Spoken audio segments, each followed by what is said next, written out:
De multă salutare, trăim într-o lume nemiloasă, mai ales dacă activăm pe rețele de socializare americanești. YouTube poate fi considerată ca o rețea de socializare americană, de unde Jackson Hinkle, sau cum s-o pronunța, a fost bănat, da? A fost interzis, da? Definitiv, i-a fost șters canalul, deci adio cei 301.000 de abonați, da? Sau Richard Mehurst a fost demonetizat, asta e, ghinioane, rău și complicat să vorbești despre astfel de subiecte care nu se aliniază cu narativul, știu că urâți acest termen, cu narativul oficial, că nu găsesc alt termen. Hai să ne uităm la cel mai recent videoclip al lui Alex de la History Legends și să sperăm că nu va îndura și el această tristă soartă. Ne va vorbi despre ofensiva rușilor de la Avdiivka. Interesant. Let's go. The Russian army is back on the offensive, and they might be close to scoring a decisive victory with all the ground they captured in the last 10 days. Here from France 24, Ukrainians brace for new Russian assault on Avdiivka. The New York Times, Russia presses ahead with offensive push in eastern Ukraine. The goal is to capture the city of Avdiivka, located on the northern outskirts of Donetsk. Uitați-vă la căldarea asta, uitați-vă. Da? Deci dacă rușii și-au ales un obiectiv care aparent e ușor de realizat, într-adevăr Avdiivka le cam făcea cu ochiul. Numai că țineți cont că Avdiivka este un oraș situat undeva în nordul Donetskului, da? Capitala rebelă, și care, începând cu 2014, a fost transformată de ucraineni într-o adevărată fortăreață. Nu este de glumă să ataci Avdiivka, chiar dacă pe hartă cumva așa pare. But calling this place a city would not do it justice. This Ukrainian stronghold is so well fortified that we should call it a fortress or a citadel. Anyway, on the first day of this offensive, the Russian armored columns got clapped hard. Shit happens. However, despite this tactical setback, we can be sure that the Russians will keep going no matter what. It's just a matter of time before the Ukrainian army abandons Avdiivka. The map doesn't lie. The map doesn't lie. Și remarcăm cumva, pun între ghilimele, atenție, optimismul lui Alex, dar adevărul e că până acum tot ce și-au propus rușii ca obiective militare, da? Au realizat. Au spus Mariupol, a fost Mariupol, da? Au spus Bahmut, a fost Bahmut și așa mai departe. Nu există o acțiune pe care rușii să o fi planificat-o, fără să o anunțe sau ceva, că așa sunt rușii, care să nu fi fost dusă la bun sfârșit cu sacrificii deseori. Dar întrebarea care se pune este dacă rușii pot accepta sau îndura astfel de sacrificii. The mission is critical. Ukrainian troops are caught in a 30-kilometer long cauldron. The Russians are pressing both in the north and in the south, and there are only 8 kilometers until the two tips touch. No, no, no. Now, under the threat of encirclement of Avdiivka, Ukraine is transferring all available reserves to Donetsk. And it's gone. Rings a bell. We can salute the creativity of the Russian HQ. They opened the drawers and essentially came out with Bakhmut 2.0. And we can be sure that the overall objective of the Russian army is... Observăm că totuși la acest Bahmut 2.0, Wagner este și nu prea este.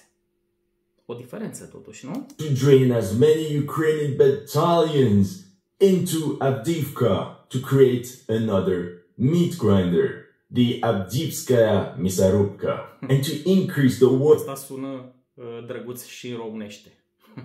world's attention to this sector. Putin went there to visit the troops. Very similar PR stunts that Wagner pulled in Bakhmut. Russia picked the perfect target. Avdiivka is right next to Donetsk, a major logistics hub for the entire region.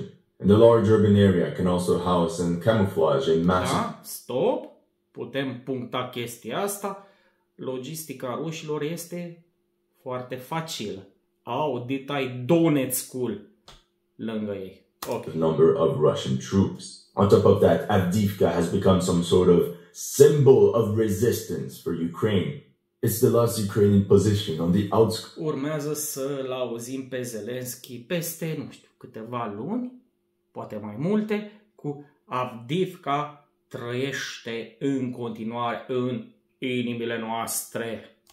Of Donetsk, the rebel capital of the separatists, and it has been continuously fortified since 2014. And thus, for the morale of the nation, this place has become of utmost importance. I counted roughly 21 Ukrainian battalions for the Avdiivka tactical group, roughly 15,000 troops, including the elite 1st Special Purpose Brigade, which is believed to have an entire... estimat și Military Summary, cei care îi urmăriți canalul, el furnizează update-uri gen de 2 ori pe zi despre situația din Ucraina sau Rusia, depinde cum vreți să-i spuneți. Battalion of foreign volunteers. Deci așa glumeam eu acum un an când spuneam mercenari voluntari străini, da? Ca să evit demonetizarea. Și apropo, acest clip îl demonetizez eu cu mâna mea pentru că nu vreau să aștept după YouTube și pentru că am așa simt în știți voi unde că YouTube ar demonetiza, deci demonetizez eu cu mâna mea înaintea YouTube-ului. Other reinforcements that are poured into this cauldron. We're talking about roughly 20,000 Ukrainian soldiers. On the other side, according to reports of the ISW, the Russians positioned 15 regiments around Avdiivka, so roughly 45,000 men. Hai să o luăm de la cifra de 15.000 de ucraineni și 45.000 de ruși, deci s-ar realiza raportul minim necesar numeric pentru ca rușii să iasă la ofensivă. Raportul de 3-1.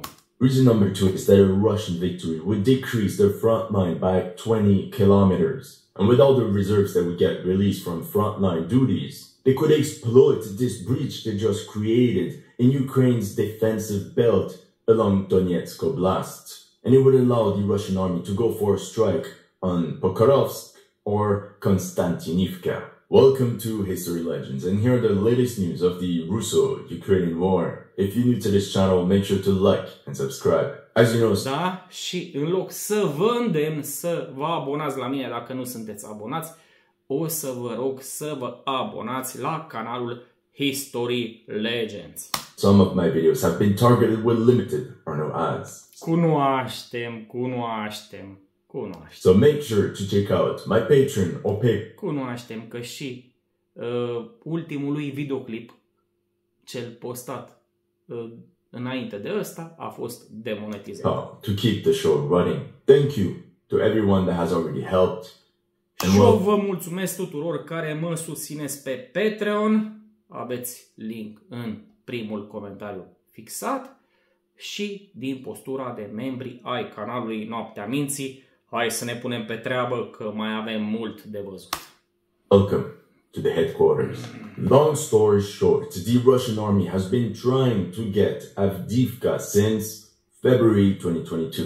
But it's really in March of this year that they started shaping operations with the capture of Krasnohorivka. And then the Russians stood still for 7 months. Since they For 7 luni. were dealing with Ukraine's summer offensive. And the moment the Ukrainian offensive stopped, around the 2nd of October, the first reports emerged of increased Russian activity in the sector of Avdiivka, such De mult n-am mai văzut banderolele albe. as more infiltrations and a growing number of artillery strikes on Ukrainian positions. The next day, major airstrikes were reported against the coke plant north of the city. Did somebody say coke? We have to defend this coke plant at all costs. People on the ground also reported that this area was being razed to the ground as Russian aircraft dropped multiple 1.5 ton bombs on this FAP 1500. factory. And you can see the results of one of such, FAB 1500. All hell broke loose on October 10th at 6 a.m. 200 howitzers and Am spus FAP? Upsi. MRLS systems fired towards Avdiivka. For 5 hours, non-stop Russian artillery and airstrikes north of the city, quickly followed by ground operations. Of course, you'll tell me that by bombarding the sector, it will alert the Ukrainians about the intentions of the Russian army. Correct. But this preparatory bombardment literally demolished the enemy's first line of defense. And to avoid the Ukrainians bringing reinforcements and ammunition to the contact line, the Russians also targeted the Oreshtino railway station. During this push forward, Russian aviation also heavily bombarded Stepove, which was effectively a very strategic settlement to capture from their base in Krasnoorivka. The Russians attacked in 2 axes.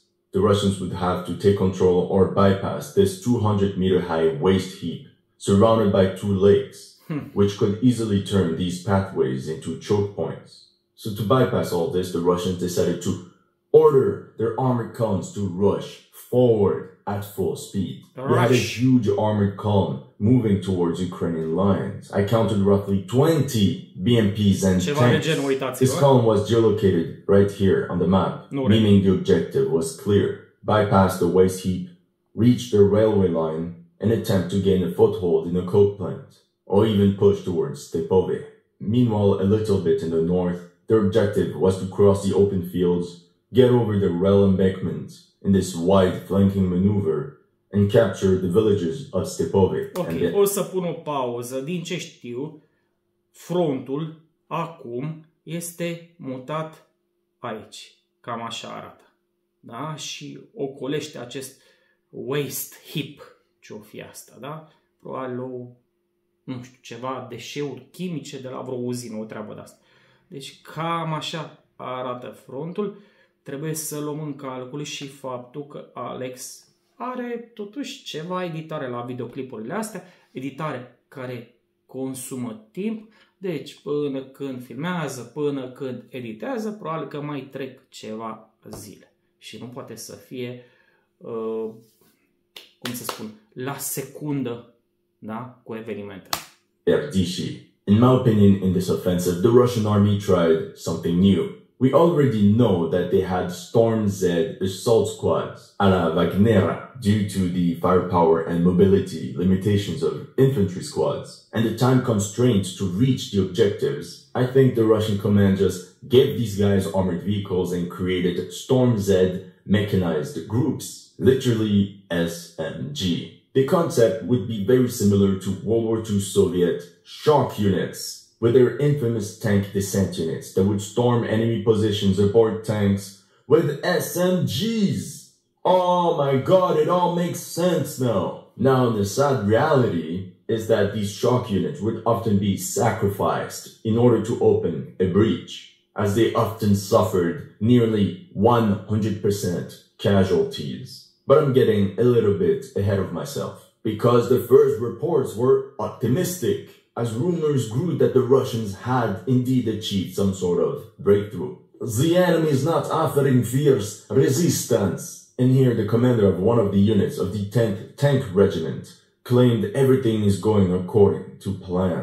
In this very unique video, you witness the Russian armored assault in first-person shooter mode. These two tanks of the 114th Brigade roamed around like pirates, firing at any possible enemy hideout to cover the flanks of the main column. Da, trăgeau ca la nuntă.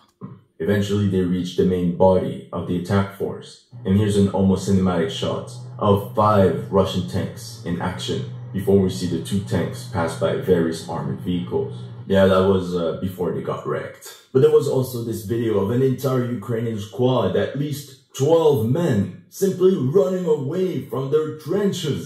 And some of these units of riflemen were shelled the moment they left their trenches and got exposed in open ground. You can imagine the resulting effect. In this video, you can see Russian soldiers inspecting a Ukrainian trench they just captured. We can see that these trenches were turned into concrete fortresses. Mai știți chestia asta, aia de anul trecut, când a fost tot așa contraofensiva eroică, da? Și spuneau că rușii și-au lăsat ceiuțul pe foc, rufele l-a uscat și au fugit. Ia să ne uităm ce avem noi aici? Hopa! Hopa! Păi ce avem, bă, nene, bă? A? Ce-s astea? Trenches were turned into concrete fortresses, with many bunkers linked up by underground tunnels, and apparently the entire perimeter was covered with CCTV cameras and motion sensors. Some of the Russian recon units managed to push 3 kilometers deep inside enemy lines and started occupying the village of Berdishi. Here you can see some of these Russian infantrymen pushing through the village. That was a very critical moment for the Ukrainian army. The loss of Berdishi would mean that the only supply line of the Avdiivka garrison... Probabil au fost respinși, că v-am arătat pe unde este linia frontului acum. ...would be through Avdiivka. On Telegram, there were also these reports that the attack was going too well, that it was too easy, and that the Ukrainians actually lured Russian forces into a massive firebag. Yet, știți vorba aia, când totul merge prea bine, înseamnă că ai intrat într-o capcană. Ia, hai să vedem. How could this happen? In preparation of this offensive, Russian artillery fired at the most likely positions where Ukrainian howitzers could be deployed at. Like here, when they spotted a Polish-made Krab self-propelled howitzer deployed 9 kilometers away from the front. And during the first hours of this Russian artillery barrage, Ukrainian artillery remained silent. And this pushed the Russians into some false sense of confidence. The Russians then released the armored columns, and this is when the Ukrainian artillerymen removed their cover and unleashed an extremely precise storm of steel. A day or two after the attack, we got the full extent of Russian losses. Like these pictures that show 5 destroyed armored vehicles. As you can see on this map, the Russian attack towards the coke plant had failed miserably. The main column lost 20 armored vehicles on this road alone. That's essentially all the vehicles of the column I showed you at the beginning. Here are some screenshots of the resulting Ukrainian artillery strikes. We could see some small infantry units trying to push forward despite the losses in armored vehicles. But even they got hammered. For example, at another location, you had 1 Russian tank and 1 BMP destroyed, plus 18 Russian soldiers around this location, KIA, most likely targeted by cluster munitions. And in this one, we can see a unit of 7 Russian vehicles that got targeted, composed of 3 MRAPs, 1 BMP, and 3 tanks. I could only see 1 tank that was still functional, and that seemed to be covering some infantry or crew members hiding in the bushes. But otherwise, all the other vehicles were not moving. As you can see, the toll was quite heavy. Just with these little snippets, we have at least 28 Russian tanks, BMPs or MRAPs left behind. In this footage, a Russian T-80 BVM got destroyed, and because of heavy enemy fire, the neighboring BTR-80 simply abandoned the tank crew behind, which was then at the mercy of Ukrainian shells. As you know, from a military perspective, losing tank crews is much worse. It's 10 times worse than losing the vehicle itself, which can easily be replaced. Interesantă perspectivă, da? Deci, conform lui Alex, rușii au tancuri, pardon my French, căcălău, dar trebuie să-și protejeze echipajele din tancuri.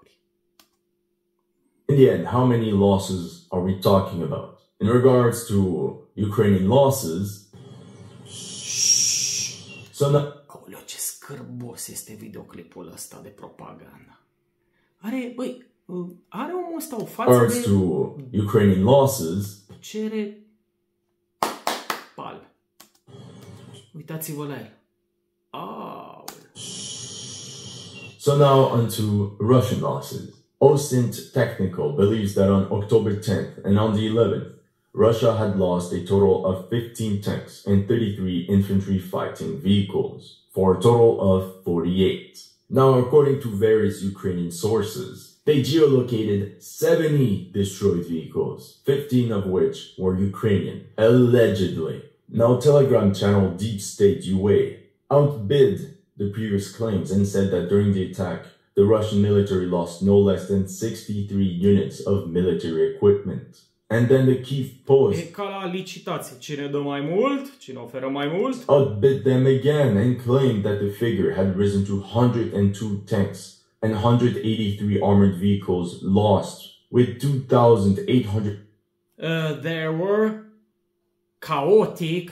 Ne întoarcem la vechea poveste, da, cu rușii care nu știu niciun pic de strategie militară, au atacat cu lopeți ruginite din nou, da, și bineînțeles mănâncă de pe jos.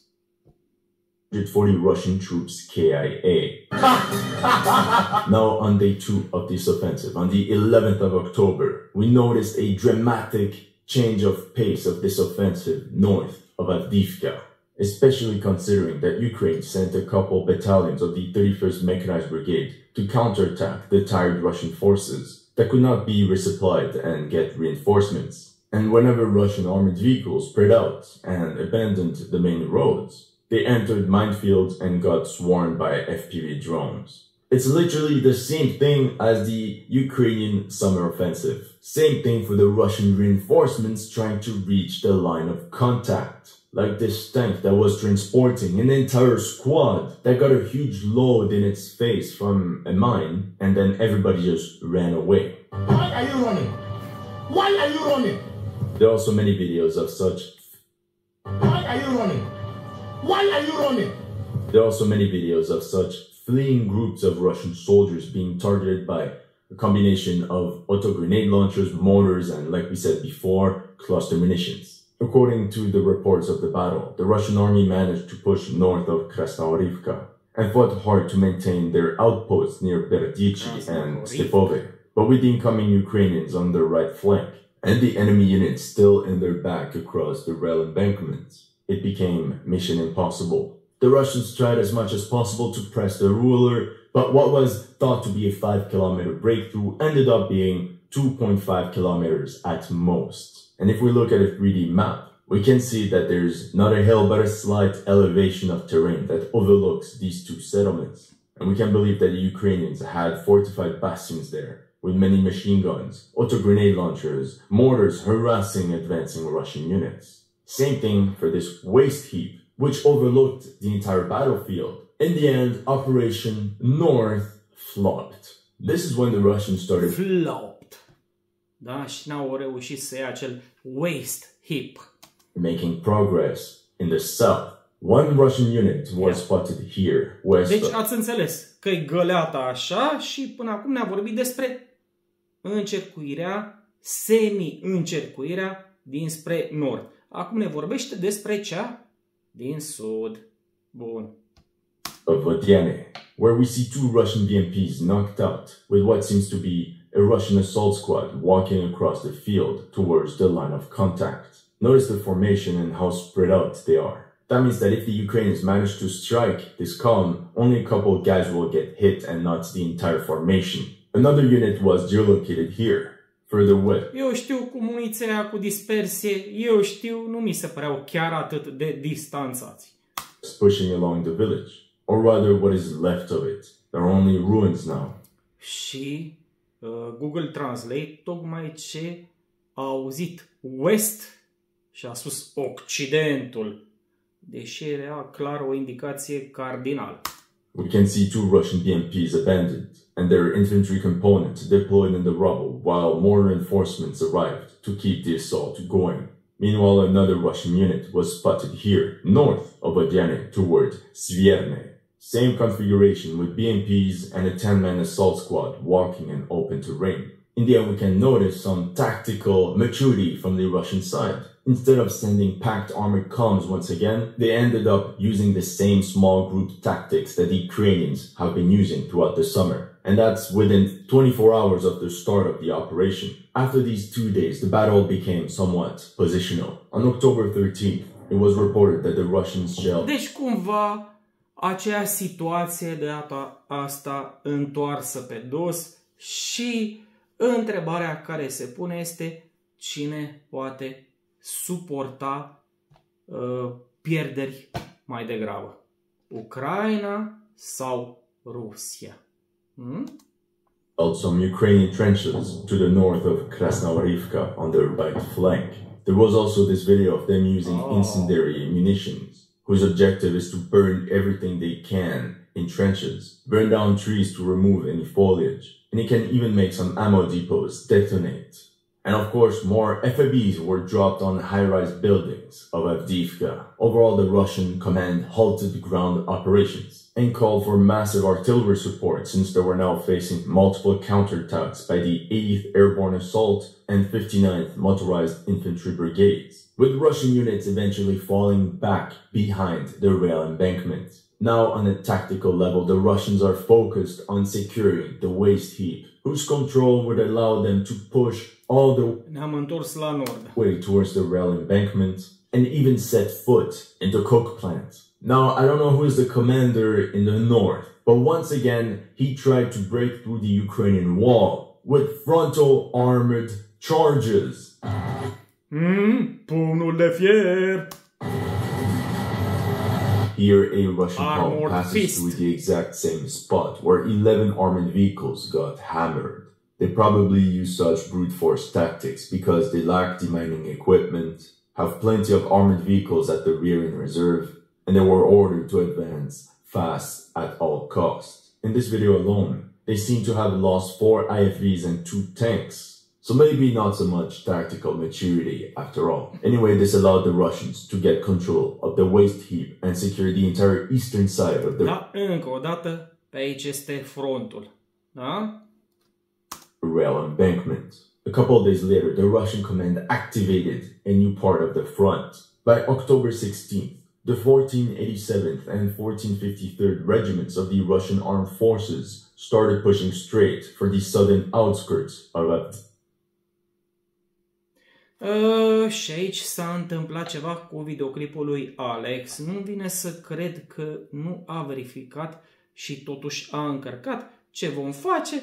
Vom da săgeată dreapta o dată, de 2 ori, de 3 ori, de 4 ori. Tank hidden in this tree line. Perhaps there were also Ukrainian riflemen positioned on both flanks of this tank.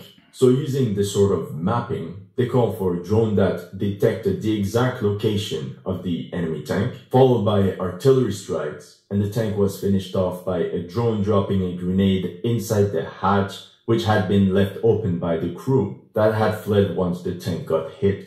As you can imagine, to maintain the momentum of an offensive, it's very important to be able to bring reinforcements quickly, exactly where needed, and to retrieve the wounded, so that infantry assault squads can push on at full strength without the burden of their injured comrades. The following footage shows this very well. You have an approaching BMP, which drops off around 10 Russian riflemen, while the unit that was located there brings 2 or 3 of their wounded to be brought back to the rear. These guys then push forward and mop up the area around the destroyed bridge, which is located right here on the map.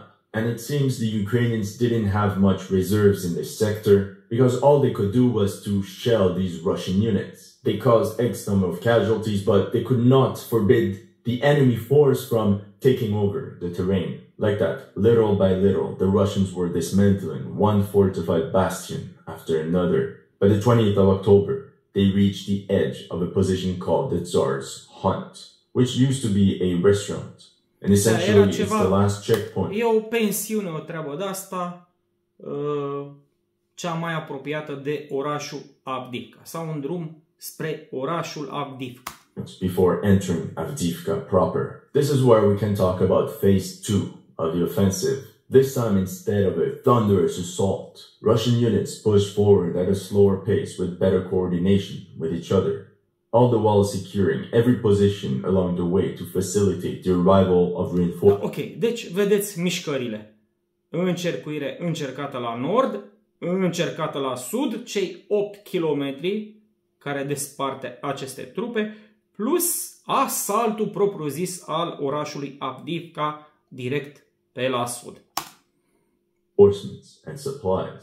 If the Russian army can tolerate losses, I mean they've already lost over 100 armored vehicles. If they continue to launch these 2-kilometer leaps inside enemy lines, eventually the northern and southern pincers will link up. And for my American friends, the Russians would then be able to achieve a home run, which would either encircle thousands of Ukrainian soldiers or force them to flee and abandon Avdiivka. Unless Ukrainian assault squads manage to counterattack and erase the previously lost positions. It's just a matter of time before Avdiivka. Deci și mereu apare această întrebare. Ce fac rușii? Îi lasă să plece, da? Nu închid încercuirea complet pentru a putea prelua, hai să spunem, elibera terenul, da? Fără chiar atât de multe pierderi, sau îi încercuiesc și pe urmă se luptă cu niște militari care sunt puși cu spatele la zid și n-au încotro. Sau pot să se predea sau ceva. Cam asta a fost pentru astăzi. Mulțumesc că ați vizionat până la capăt și vă aștept pe toți la comentarii. Nu uitați să vă abonați și la History Legends. Haide, pa, pa!